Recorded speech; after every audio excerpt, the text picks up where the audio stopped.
This video is sponsored in part by Boutique FDB for all your painting needs.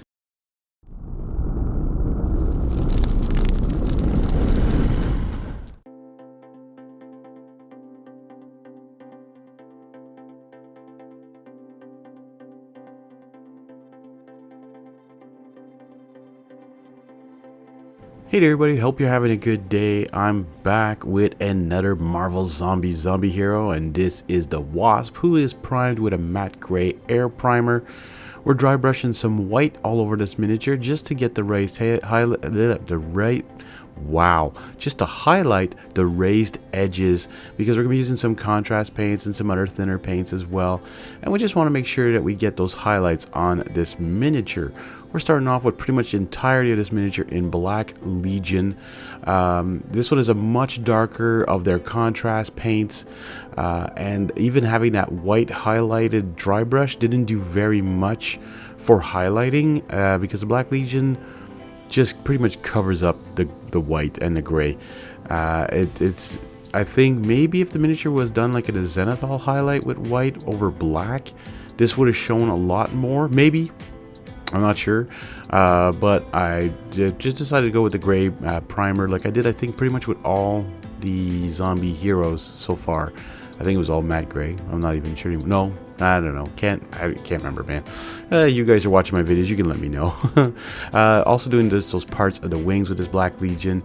This miniature was very underwhelming for me because she's supposed to be a zombie, and the only parts that are showing zombie-ish is her visor, her eyepiece there is broken, and her mouth is showing. Okay, some of the wings are broken, but that just could be she had a broken wing. I mean, if she was a normal model, like if you would look at this model, even after I looked at this model, it wasn't the greatest. So I put some Plague Bearer flesh just to make it pop a bit more, her face, but I don't think it does a great job on it. It's not bad.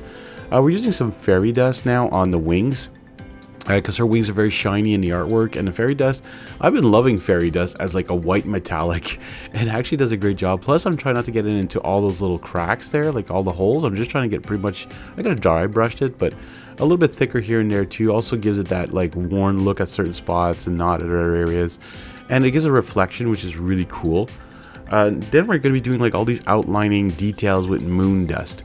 This is a very pale yellow from Army Painter, and there's these lines on her everywhere, and pretty soon, like I said, again, underwhelming with this miniature. I was hoping for even like the outfit doesn't have many details.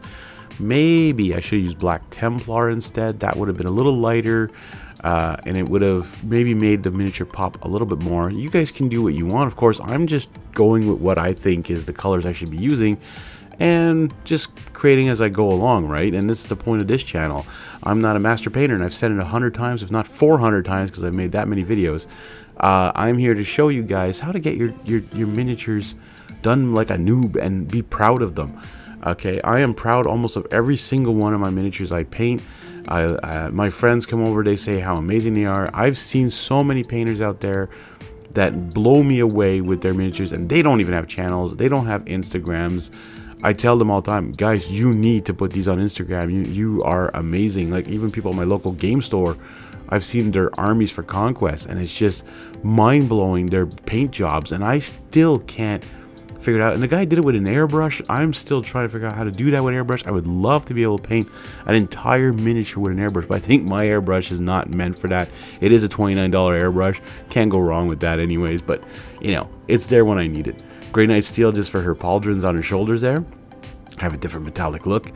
Some lead belcher now. We're doing like the whatever this is that she's on, and on the artwork it's written Pym on it, which is Pym Industries, which is her dad and her mom, or mostly her dad, that created a whole bunch of created this shrinking stuff. So I'm also dry brushing that lead belcher, and I don't know what happened there. I think I dropped her on that bottom part there, just because when I put the Basilicanum gray, I want to have some parts silver and all that, but I actually didn't like look of it too much. Plus it's blended into the black a little too much, so it's like it was all mixed in. So off camera, I forgot to record it. Sorry about that. I put a little bit of I think it's called True Copper or something like that. It's a layer paint from Citadel, and I just dry brushed it all over the place. You're gonna see it in the spinning picture at the end there. Anyway, so there you go, folks. I hope I've taught you everything you want to know about painting the Wasp. I want to thank you guys for watching. Hit that subscribe button, and we'll see you all in the next one.